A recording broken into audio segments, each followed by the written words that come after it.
મારું નામ ડૉક્ટર હિરલ હપાણી છે. હું રેડિયોલોજી ડિપાર્ટમેન્ટમાં એસોસિએટ પ્રોફેસરની ફરજ બજાવું છું. 25 ફેબ્રુઆરીની આ ઘટના છે. પેશન્ટ ટ્રોમાનું હતું અને પ્લેન બ્રેઇન સ્કેન માટે આવેલું હતું.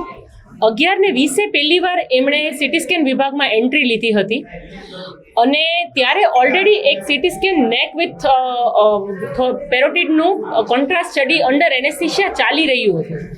તો આપણે આવા શીશીવાળા દર્દી જેનું કોન્ટ્રાસ્ટ આપેલું હોય એને વચ્ચેથી તો ઉતારી ન શકીએ.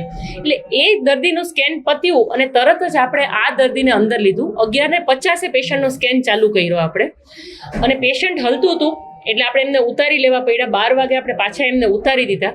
પછી શીશીવાળા સાહેબને અમારે ડૉક્ટરે કોલ કર્યો અને એનું અંડર એનેસ્થેસિયા પછી આપણે પાછું સ્કેન કર્યો અને 1:20 તો પેશન્ટ રિપોર્ટ લઈને અહીંયાથી જતું પણ રહ્યું હતું.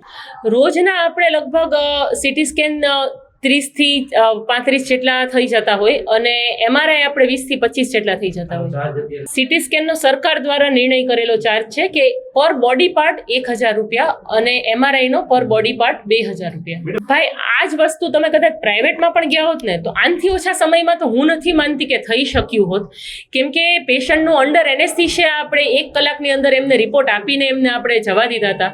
તો કોઈ આપણા તરફથી લલિયાવાળી નથી. ઓલરેડી સ્કેન ચાલતો હતો એટલે એમને 20 મિનિટ ખાલી રાહ જોવી પડી હતી. ભાઈ તકલીફ તો થાય જ, કેમ કે આમાં ગરીબ દર્દીઓને જ સફર કરવું પડે. ઓલરેડી જેમનો વારો હતો એની જગ્યાએ વચ્ચેથી અમને લેવા પડે. અમારે એ તો અમારા સુપ્રિન્ટેન્ડન્ટ સાહેબ અને ડીન મેડમ ને એ લોકો જ નક્કી કરી શકે.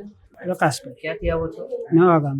અમારે દાખલ છે પપ્પાને એમઆરઆઈ કરાવવાનું. આયુષ્માન કાર્ડ છે તો એ કે પૈસા ભરવાના, નકર દવાખાનેથી લખાવતા હો પાછા કે પાછા ડૉક્ટરના સહી સિક્કા કરાયા હોય. આયુષ્માનમાં નકર નહીં થાય, પૈસા ભરવા પડે. નિદાન તો સારું છે પણ રિપોર્ટ વગર વધારે આગળ વધતું નથી. રાતી દેવરી શું કરવા આવ્યા છો? એમએલએ કરવા એ માતાનું અંદર લઈ ગયા હે. એટલે કેટલી વાર બેઠા છો? મેં બેઠા કલાક થઈ. સવારના આવ્યા છો? શું તંત્ર દ્વારા કેવો કાંઈ તમને જવાબ કેવા મળે છે? વર્તન તો બધા ખરખા ન હોય ને, અમુક ખરાબ કરે ને અમુક સારું કરે. આપણી આરે કેવું વર્તું? અમે તો આજે બેઠા હે, અંદર લઈ ગયા હે, એ હવે ખબર પડે. તમારું નામ? મિલન. તમારા દર્દીનું નામ? રમણીકભાઈ. શું તકલીફ છે? અને કેન્સરની છે, ગળાનું. સિવિલમાં અત્યારે તમારી સાથે કેવું વર્તન થઈ રહ્યું છે? સિવિલમાં તો ઠીક એવું છે. શું તકલીફ પડી તમને? ક્યાં વાંધો પડ્યો? ઓપીડીમાં વાર વધારે લાગે છે. કોઈ કઈ જવાબ જોઈએ હોય મળતો નથી.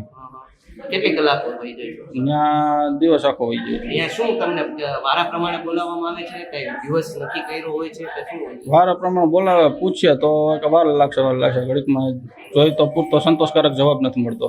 અને બીજું શું છે કાંઈ સિટી સ્કેન ને લઈને? સિટી સ્કેનમાં એવું કીધું છે કે સિટી સ્કેન માટે 3000 રૂપિયા ભરવાના છે. તો સિનિયર સિટીઝન માટે ભરવાના હોય કે નહીં તો કંઈ ખ્યાલ નથી.